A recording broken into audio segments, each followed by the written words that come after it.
ఇది Gregorio Lopez ఫ్యూంటెస్ రాసిన a letter to God, దేవుడికి ఒక లేఖ అనే ప్రసిద్ధ కథ యొక్క తెలుగు అనువాదం. ఆ లోయ మొత్తంలో ఉన్నది ఆ ఒక్కటే ఇల్లు, అది ఒక చిన్న కొండ శిఖరం మీద ఉంది.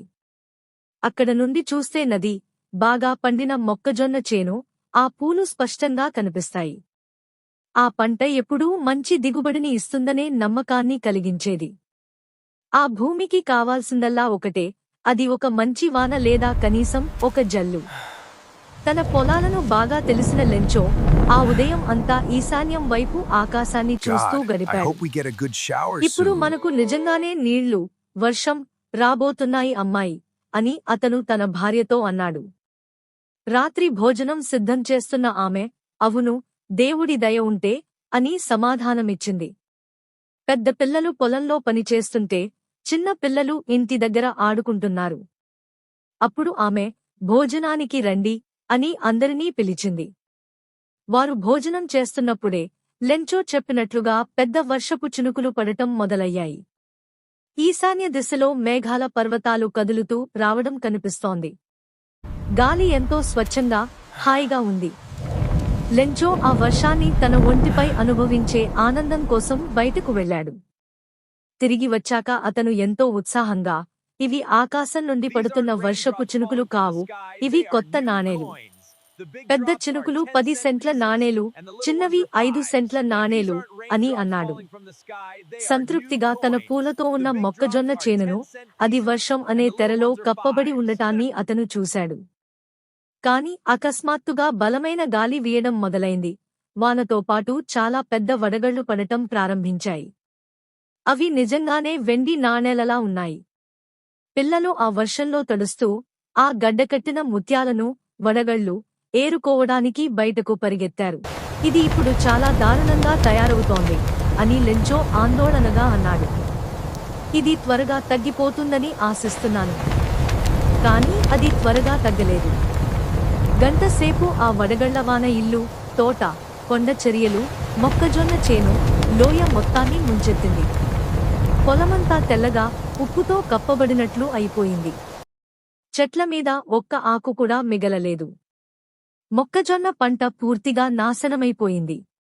మొక్కల నుండి పూలు రాలిపోయాయి. లెంచో మనసు విచారంతో నిండిపోయింది. తుఫాను తగ్గాక అతను తన పొలం మధ్యలో నిలబడి తన కొడుకులతో ఇలా అన్నాడు. మిడతల దండు దాడి చేసినా దీనికంటే ఎంతో కొంత మిగిలేది. ఈ వడగళ్లు ఏమీ మిగల్చలేదు. ఈ సంవత్సరం మనకు మొక్కజొన్న ఉండదు. ఆ రాత్రి చాలా బాధాకరమైన రాత్రి. మన కష్టమంతా వృధా అయిపోయింది. మనకు సహాయం చేసేవారెవరూ లేరు. ఈ సంవత్సరం మనమంతా ఆకలితో అలమటించాల్సిందే. కాని ఆ లోయ మధ్యలో ఉన్న ఆ ఒంటరి ఇంట్లో నివసించే ప్రతి ఒక్కరి గుండెల్లో ఒకే ఒక ఆశ ఉంది, దేవుడి నుండి సహాయం. ఇంత నష్టం జరిగినా అంతలా కుంగిపోవద్దు.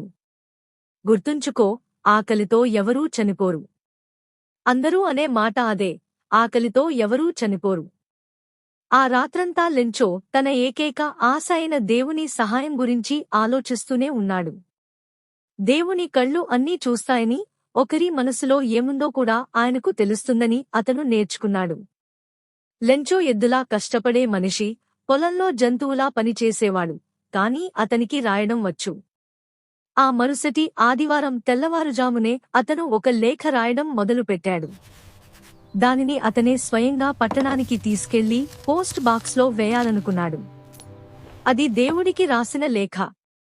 దేవా అని అతను రాశాడు, నువ్వు నాకు సహాయం చేయకపోతే నేను, నా కుటుంబం ఈ సంవత్సరం ఆకలితో ఉంటాం. నా పొలాన్ని మళ్లీ విత్తుకోవడానికి, పంట వచ్చే వరకు బ్రతకడానికి నాకు 100 పేసోస్ కావాలి, ఎందుకంటే ఆ వడగళ్ల వాన వల్ల. అతను కవరు మీద దేవుడికి అని చిరునామా రాసి, లేఖను లోపల ఉంచి భారమైన మనసుతో పట్టణానికి వెళ్లాడు.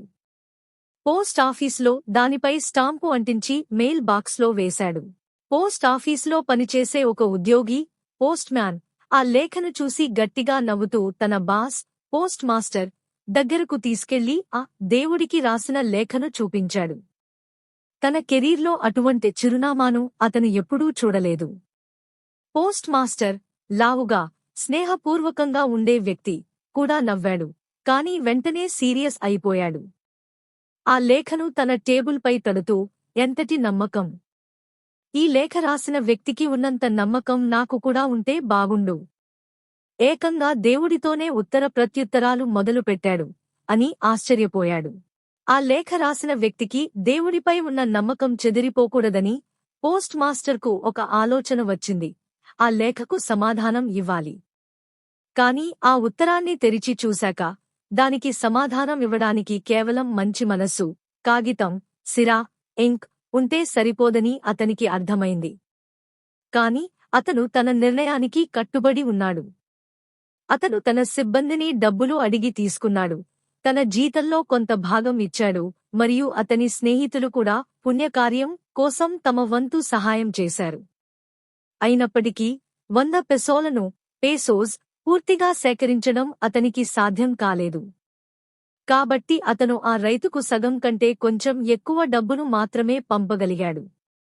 అతను ఆ డబ్బును ఒక కవరులో ఉంచి దానిపై లెంచో చిరునామా రాసి సంతకం స్థానంలో కేవలం ఒకే ఒక్క పదం రాశాడు, దేవుడు. మరుసటి ఆదివారం లెంచో తన కోసం ఏదైనా ఉత్తరం వచ్చిందేమో అడగడానికి మామూలు కంటే కొంచెం ముందే వచ్చాడు. పోస్ట్ మాస్టర్ తన కార్యాలయం నుండి ఒక మంచి పని చేసిన తృప్తితో చూస్తుండగా పోస్ట్ మ్యాన్ స్వయంగా ఆ లేఖను లెంచోకు అందించాడు. ఆ కవరులో డబ్బును చూసినప్పుడు లెంచో ఏమాత్రం ఆశ్చర్యపోలేదు. దేవునిపై అతనికి అంతటి నమ్మకం ఉంది. కాని ఆ డబ్బును లెక్కించినప్పుడు అతనికి కోపం వచ్చింది. దేవుడు పొరపాటు చేయలేడు, అలాగే లెంచో అడిగిన దానిని కాదనలేడు. వెంటనే లెంచో కిటికీ దగ్గరకు వెళ్లి కాగితం, సిరా అడిగాడు. అక్కడ ఉన్న టేబుల్పై కూర్చుని తన ఆలోచనలను వ్యక్తపరచడానికి ప్రయత్నిస్తూ నుదురు ముడతలు పడేలా శ్రమిస్తూ ఉత్తరం రాయడం మొదలుపెట్టాడు. రాయడం పూర్తయ్యాక కిటికీ దగ్గరకు వెళ్లి ఒక స్టాంపు కొని దానిని నాలుకతో తడిపి తన పిడికిలితో గట్టిగా నొక్కి కవరుపై అంటించాడు. అతను ఆ లేఖను మెయిల్ బాక్స్లో వేయగానే పోస్ట్ మాస్టర్ పరిగెత్తుకుంటూ వెళ్లి దానిని తెరిచాడు. అందులో ఇలా ఉంది: దేవా, నేను అడిగిన డబ్బులో కేవలం 70 పెసోలు మాత్రమే నాకు అందాయి. మిగిలిన డబ్బు కూడా నాకు పంపించు, ఎందుకంటే అది నాకు చాలా అవసరం. కానీ ఈసారి ఆ డబ్బును పోస్ట్ ద్వారా పంపకు, ఎందుకంటే ఈ పోస్ట్ ఆఫీస్ ఉద్యోగులందరూ గజదొంగలు. లెంచో. జిఎల్ ఫ్యూంటస్ రాసిన అ లెటర్ టు గాడ్, దేవుడికి ఒక లేఖ కథలోని లోతైన అంశాల విశ్లేషణ, అనాలిసిస్. ఈ కథ ప్రధానంగా అచంచలమైన విశ్వాసం, మానవత్వం మరియు విధి వైపరీత్యం, ఐరనీ చుట్టూ తిరుగుతుంది. 1. అచంచలమైన విశ్వాసం, అన్వేవరింగ్ ఫేత్. లెంచో పాత్ర ద్వారా రచయిత మనిషికి దేవుడిపై ఉండే అపారమైన నమ్మకాన్ని చూపించారు. పంట మొత్తం నాశనమైనా అతను అధైర్యపడకుండా దేవుడు చూస్తాడు, సహాయం చేస్తాడు అని నమ్మాడు. ఎంతలా అంటే ఏకంగా దేవుడికే ఉత్తరం రాసి దానికి సమాధానం వస్తుందని గట్టిగా ఆశించాడు. ఆ కవరులో డబ్బులు చూసినప్పుడు అతను ఆశ్చర్యపోకపోవడం అతని నమ్మకానికి పరాకాష్ట. 2.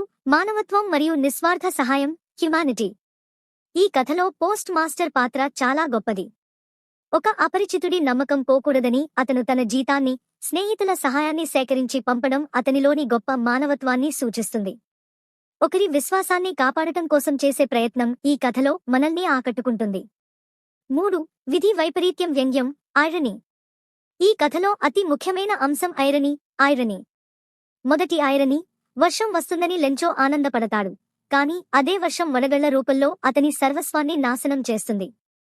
రెండవ ఐరనీ, ప్రధానమైనది, లెంచోకు సహాయం చేసింది పోస్ట్ ఆఫీస్ ఉద్యోగులు. కాని లెంచో తనకి అందిన డబ్బు తక్కువగా ఉందని భావించి ఆ సహాయం చేసిన వారినే గజదొంగలు, బంచ్ ఆఫ్ క్రూక్స్ అని తిడతాడు. వారు దేవుడు పంపిన డబ్బులో కొంత దొంగిలించారని అతను తప్పుగా అర్థం చేసుకుంటాడు. 4. స్వచ్ఛత వర్సెస్ తెలివితేటలు, ఇన్నోసెన్స్ వర్సెస్ నాలెడ్జ్. లెంచో ఒక ఎద్దులా కష్టపడే మనిషి. అతనికి లోకజ్ఞానం కంటే దేవుడిపై భక్తి ఎక్కువ. అందుకే అతను వ్యవస్థలను, పోస్ట్ ఆఫీస్ నమ్మడు, కాని అదృశ్య శక్తిని నమ్ముతాడు. అతని అమాయకత్వం ఒకవైపు నవ్వు తెప్పించినా మరోవైపు మన సమాజంలో నమ్మకం ఎలా ఉంటుందో ఆలోచింపజేస్తుంది. ముగింపు. ఈ కథ మనకు ఒక ముఖ్యమైన విషయాన్ని చెబుతుంది: నమ్మకం కొండలను సైతం కదిలిస్తుంది. కాని అదే సమయంలో మనకు తెలియకుండానే మనకు సహాయం చేసే వ్యక్తులను మనం గుర్తించలేకపోతాము అనే చేదు నిజాన్ని కూడా ఈ కథ ముగింపు మనకు గుర్తు చేస్తుంది.